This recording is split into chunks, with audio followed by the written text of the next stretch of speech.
بسم اللہ والصلاۃ والسلام علی رسول اللہ۔ معزز سامعین، السلام علیکم ورحمۃ اللہ وبرکاتہ۔ آج کا ہمارا موضوع ہے کہ عذاب قبر کیا ہے، کن وجوہات کی بنا پہ اللہ پاک مردے کو قبر میں عذاب دیتے ہیں، اور وہ کون سے ایسے نیک اعمال ہیں کہ جن کو کرنے کی وجہ سے ایک بندہ مومن کو اللہ رب العزت عذاب قبر سے محفوظ فرما دیتے ہیں۔ تو سب سے پہلی روایت اس بارے میں حضرت عائشہ صدیقہ عتیقہ رضی اللہ تعالی عنہ کی ہے۔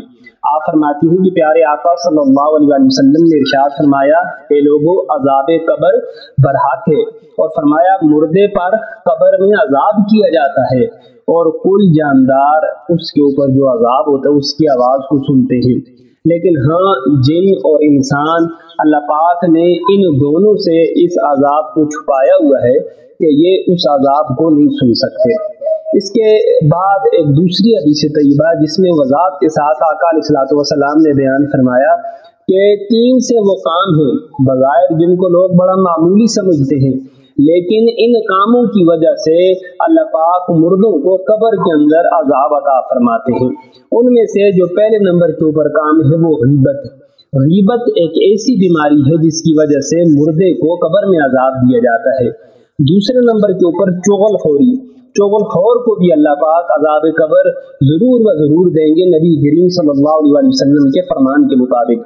اور تیسری بات ہے پیشاب کی چھینٹوں سے اپنی حفاظت نہ کرنا، یا صحیح طریقے پہ پیشاب کرنے کے بعد صفائی نہ کرنا۔ یہ تین ایسے کام ہیں کہ ان کاموں کے کرنے والا عذاب قبر سے نہیں بچ سکتا۔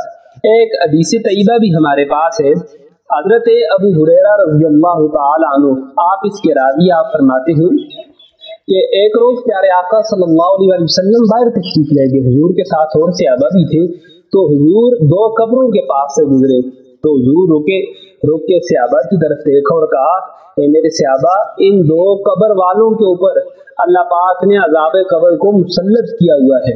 حضور پاک صلی اللہ علیہ وسلم سے صحابہ نے پوچھا، یا رسول اللہ، ان دونوں کو عذاب کس وجہ سے قبر کا دیا جا رہا ہے؟ تو رسول اللہ نے فرمایا، پہلی وجہ یہ ہے کہ ان میں سے جو ایک شخص تھا وہ چغل خور تھا، چغلی کیا کرتا تھا، اور دوسرا شخص جو ہے وہ پیشاب کے چھینٹوں سے اپنی حفاظت نہیں کیا کرتا تھا۔ تو ان دو باتوں کی وجہ سے اللہ پاک ان دونوں مردوں کو عذاب قبر میں مبتلا کر رکھا ہے۔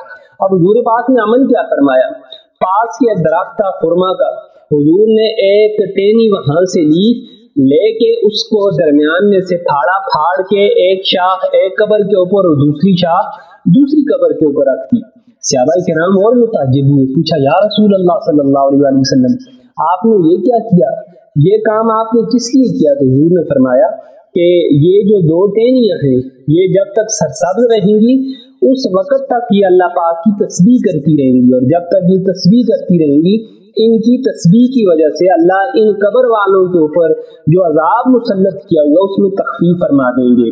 اب میرے اور آپ کے لیے بھی یہ عمل آقا علیہ الصلوۃ والسلام نے بیان فرما دیا کہ جو سرسبز چیز ہوتی ہے وہ کیا کرتی ہے؟ اللہ کی تسبیح کرتی ہے، اور اللہ کے ذکر کرنے کی وجہ سے، اللہ کا نام جپنے کی وجہ سے اللہ پاک جو ہے ان قبر والوں کے اوپر نہایت ہی عذاب کے اندر تخفیف فرما دیتے ہیں۔ اس کے بعد ہم نے جو اور حدیث طیبہ کا مطالعہ کیا، ہماری ریسرچ کے مطابق اور چند کام ایسے ہیں جن کی وجہ سے عذاب قبر دیا جاتا ہے۔ ان میں سے ایک کام ایسا ہے کہ مہمان کا حق ادا نہ کرنا۔ اگر کسی کے گھر مہمان آ جائے اور وہ مہمان کی خاطر مدارت نہ کرے، اپنی بساط کے مطابق اس کو گھر میں سے دھتکار دے، تو ایسے شخص کے اوپر بھی اللہ پاک عذاب قبر کو مسلط فرماتے ہیں۔ اگلا وہ شخص ہے جو کہ ایک نہایت ہی نیک شخص تھا، متقی شخص تھا۔ امام جلال الدین سیوطی نے اس کا واقعہ اپنی کتاب کے اندر درج فرمایا جب وہ مر گیا تو اللہ نے فرشتے کو حکم دیا اس کو 50 درے لگاؤ۔ اب وہ شخص بڑا گڑبڑایا کہ 50 درے میں نے تو ساری زندگی عبادت کے اندر گزار دی، 50 درے مجھے کس وجہ سے؟ یہاں تک کہ وہ گڑ گڑاتا رہا، اس کے درے کم ہوتے رہے یہاں تک کہ ایک درے کے اوپر آ کے بات ختم ہوگی۔ جب اس کو ایک درہ فرشتے نے مارا تو اس کی جو قبر ہے وہ آگ کے ساتھ بھر گئی۔ جب عذاب میں کچھ تخفیف ہوئی تو اس نے پوچھا کہ مجھے یہ ایک درہ کس وجہ سے مارا گیا؟ تو فرشتے نے کہا، دو وجوہات ہیں جن کی بنا پہ تجھے یہ درہ لگا۔ پہلی وجہ کیا ہے کہ ایک دن تو نے بے دیانی میں بغیر وضو کے نماز ادا کر لی تھی، اور دوسری وجہ یہ ہے کہ مظلوم کے پاس سے ایک دفعہ تیرا گزر ہوا، اس مظلوم نے تجھے پکارا، تجھ سے التجا کی کہ تو اس کی فریاد رسی کرے، لیکن تو نے پرواہ نہیں کی اور اسی طرح سے گزر گیا اس کے پاس سے۔ تو مظلوم کی فریاد رسی نہ کرنے کی وجہ سے تجھے جو ہے اللہ پاک نے یہ برا پڑھوایا ہے۔ اب وہ لوگ سوچیں کہ جو نماز کے قریب ہی نہیں بٹھتے، وہ لوگ سوچیں کہ جو ظالم ہیں اور مظلوموں کے اوپر ظلم ڈالے تو ان کو جو عذاب قبر دیا جائے گا اس کا وہ تصور بھی نہیں کر سکتے۔ اللہ پاک تمام مسلمانوں کو سمجھنے کی توفیق عطا فرمائے۔ اب عذاب قبر سے نجات دینے والی چیزیں کون سی ہیں؟ رسول اللہ کے کیا معمولات تھے؟ بخاری کے اندر یہ حدیث ہے، حضرت ابو ہریرہ رضی اللہ تعالیٰ عنہ راوی ہے کہ رسول اللہ عذاب قبر سے پناہ مانگنے کے لیے یہ دعا پڑھا کرتے تھے، اللہم انی اعوذ بک من عذاب القبر، اے اللہ تو مجھے قبر کے عذاب سے پناہ عطا فرما دے۔ تو یہ دعا بکثرت پڑھنا یہ بھی عذاب قبر سے چھٹکارا دلانے والی ہے۔ اس کے بعد دوسرے نمبر کے اوپر باوضو رہنا، ہمیشہ باوضو رہنا والا شخص بھی وضو کی برکت سے وہ قبر کے عذاب سے محفوظ اور معمون رہے گا۔ اور تیسرے نمبر کے اوپر وہ شخص جو جہاد میں جانے والا ہے، اللہ نے مجاہد کو 6 کرامات عطا فرمائی، ان میں سے ایک کرامت یہ بھی ہے کہ جہاد کی برکت سے اللہ پاک اس بندے سے عذاب قبر کو دور فرما دیں گے۔ اس کے علاوہ اور 5 کرامات میں سے ایک کرامت یہ ہے کہ زمین پر ابھی مجاہد کے جسم سے نکلنے والا خون کا پہلا قطرہ زمین تک نہیں پہنچے گا، اس قطرے کے زمین پر پہنچنے سے پہلے اللہ شہید کے سارے گناہوں کو معاف فرما دیں گے۔ لیکن ہاں ایک گناہ ہے کہ اس کی معافی نہیں ہے، اگر اس کے اوپر کسی کا قرض ہے تو جب تک اس کے ورثاء قرض ادا نہیں کریں گے اس وقت تک شہید کی بھی معافی نہیں ہے۔ اس کے علاوہ تیسرے نمبر کے اوپر روزہ قیامت کے صدمے سے یہ جو مجاہد ہے، یہ جو شہید ہے، یہ بے خوف و خطر ہوگا جس وقت ہر بندہ پریشان ہوگا۔ چوتھے نمبر کے اوپر اس کے سر پر عزت کا تاج رکھا جائے گا کہ اس تاج میں لگا ہوا یاقوت کا جو ایک دانہ ہے وہ دنیا و ما فیہا سے بہتر ہے۔ 5ویں نمبر کے اوپر اللہ پاک اس مجاہد، اس شہید، اس غازی کی شادی ایک حور سے فرما دیں گے، نکاح اس کا کر دیا جائے گا۔ اور 6 نمبر کے اوپر اس کی جو کرامت ہے کہ وہ اپنے خاندان کے ان 70 افراد کی شفاعت کرے گا، سفارش کرے گا جن کے اوپر جہنم کو اللہ نے واجب کر دیا تھا۔ تو یہ جو مجاہد ہے اس کو بھی اللہ عذاب قبر سے محفوظ رکھیں گے۔ اور حدیث طیبہ حضرت سلیمان فارسی سے وہ فرماتے ہیں، مجھے بعض اہل کتاب نے جو اہل علم تھے انہوں نے یہ خبر دی کہ حضرت عیسیٰ علیہ السلام نے بھی ایک نسخہ ارشاد فرمایا۔ آپ نے فرمایا کہ نماز میں طول قیام امان ہے پل صراط کی سختی سے، یعنی اگر کوئی نمازی اپنی نماز کو لمبا کرتا ہے، جب وہ اکیلے پڑھ رہا ہو تو لمبی لمبی وہ صورتیں پڑھتا ہے یا چھوٹی چھوٹی زیادہ صورتیں پڑھ لیتا ہے، تو پل صراط کی جو سختی ہے اللہ پاک اس بندے سے اس سختی کو محفوظ کر دیں گے، دور کر دیں گے۔ اور فرمایا طول سجدہ امان ہے عذاب قبر سے، اور جو طویل سجدہ کرتا ہے اللہ پاک اس کو جو قبر کا عذاب ہے اس سے محفوظ فرمائیں گے۔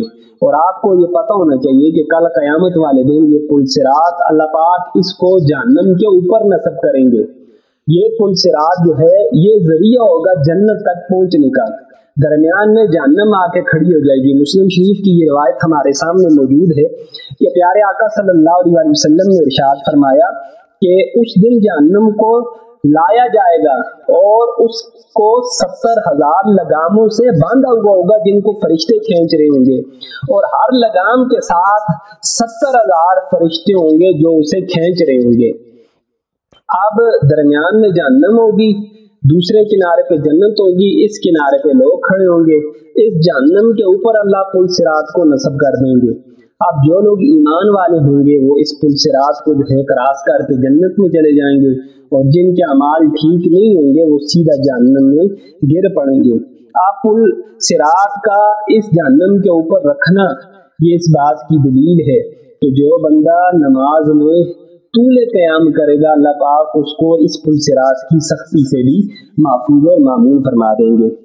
آقا حضرت ابن عباس رضی اللہ تعالیٰ عنہ کی روایت ہے کہ آپ کا ایک دوست تھا، تو آپ نے اپنے اس دوست سے کہا کہ کیا میں تم کو ایسا تحفہ نہ دوں کہ تم اس تحفے سے خوش ہو جاؤ۔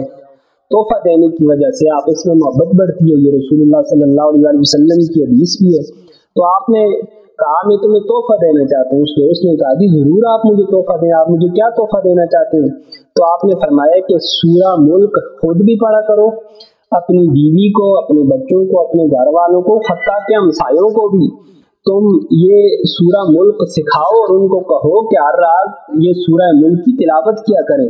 فرمایا اس سورہ کا ایک نام منجیہ بھی ہے، یعنی سورہ ملک عذاب قبر سے نجات دلانے والی ہے۔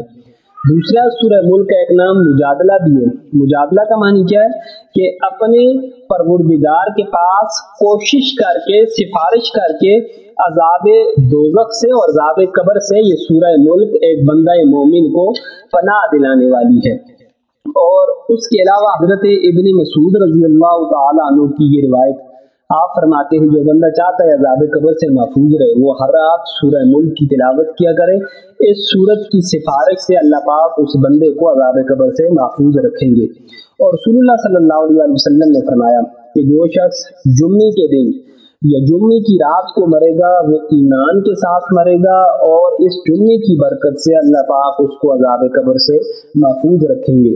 اور اس کے علاوہ جو ایک اور مہینے بڑی برکتوں والا، عظمتوں والا، وہ رمضان المبارک کا مہینے، حضرت ابو ہریرہ رضی اللہ تعالیٰ عنہ سے روایت ہے کہ رسول اللہ نے فرمایا جو شخص ماہ رمضان میں مرے گا اللہ پاک اس رمضان کی برکت سے بھی اس بندے کو عذاب قبر سے محفوظ رکھیں گے۔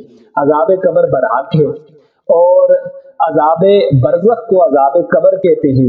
برزخ کے معنی کیا ہے کہ دنیا اور آخرت کی جو درمیانی مدت ہے، یعنی انسان نہ اس دنیا میں ہوگا نہ آخرت میں ہوگا، بلکہ وہ اپنی قبر کے اندر لیٹا ہوگا، اس کو عذاب برزخ کہتے ہیں۔ اور جب اللہ پاک کسی میت کو عذاب دینے کا ارادہ رکھتے ہیں تو پھر اس کو اسی عالم برزخ میں عذاب دیا جاتا ہے۔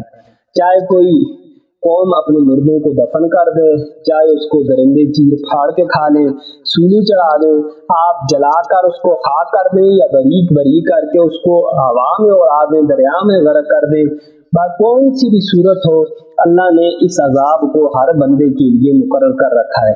اور یہ عذاب ہلکا عذاب ہوگا۔ اصل عذاب جو ہے وہ جب قیامت میں حساب و کتاب ہو چکا ہوگا، اس کے بعد جو جنتی ہوں گے وہ جنت کے، اور جو جہنمی ہوں گے وہ جہنم کے اندر داخل ہو جائیں گے، تو اس کے بعد اصلی عذاب شروع ہو جائے گا۔ تو جو بندہ اس عذاب قبر سے محفوظ ہو جائے گا انشاءاللہ وہ اگلے عذاب سے بھی محفوظ ہو جائے گا، اور جو بندہ اس عذاب کے اندر آ کے گرفتار ہو جائے گا اگلے عذاب سے بھی بچنا اس کا ناممکن سی صورتحال ہے کہ اگر اللہ پاک کرم فرما دیں تو وہ علیحدہ بات ہے، ورنہ وہ اگلے بڑے عذاب کے اندر بھی اس کے گرفتار ہونے کا خوف اور خدشہ ہے۔ تو اللہ کی بارگاہ میں دعا ہے اللہ پاک ہمیں عذاب قبر سے محفوظ فرمائے، اور دنیا کے اندر عذاب قبر سے جو محفوظ رہنے کے طریقے حدیث اور قرآن نے ہمیں بتائے ان پر عمل کرنے کی توفیق عطا فرمائے۔